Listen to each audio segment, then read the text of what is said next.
अस्सलाम वालेकुम दोस्तों असलम सानी चैनल में एक दफ़ा से फिर से खुश आमदीद। दोस्तों, आज हम शेख सादी रहमतुल्लाह अलैह की एक और हकायत जानेंगे। हकायत शेख सादी।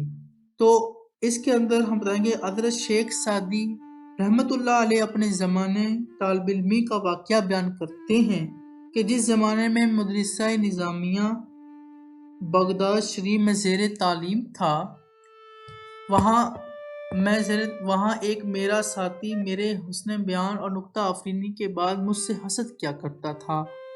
एक दिन मैंने अपने उस्ताद मोहतरम से अपने इस साथी के मुतल्लिक शिकायत की कि वो मुझसे हसद करता है, वो मेरे लिए परेशानी का बास बनता है और मेरी इल्मी काबिलियत की वजह से मुझसे जलता है।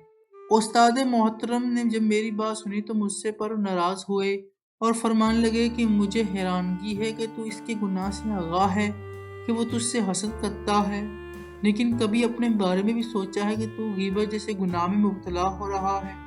अगरचे हासद का ठिकाना दोज़ख है, मगर तू भी तो दूसरे तरीके से वहीं जा रहा है, यानी हासद का ठिकाना तो ज़रूर दोज़ख में है। यार है दोस्तों, शेख सादी रहमतुल्लाह अलैह इस कागज़ में बयान कर रहे थे, अगर हासद को बहुत बड़ा गुनाह है, हासद करने वाले का ठिकाना यकीनन दोज़ख है, तो गीबत भी तो उतना ही बड़ा गुनाह है, उसके मुकाबले कोई मामूली गुनाह थोड़ा है वो, तो बल्कि इसका अंजाम भी वही है। हजूर अकरम सल्लल्लाहु अलैहि वसल्लम ने फरमान है कि जिस भाई ने अपने पीठ के पीछे बुराई की यानी गीबत की, उसने यकीनन अपने भाई का गोश्त खाया। आजकल हमारे माशरे में गीबत हसद जैसी बीमारियां आम हैं और बेशतर पढ़े लिखे भी इसमें मुब्तला हैं।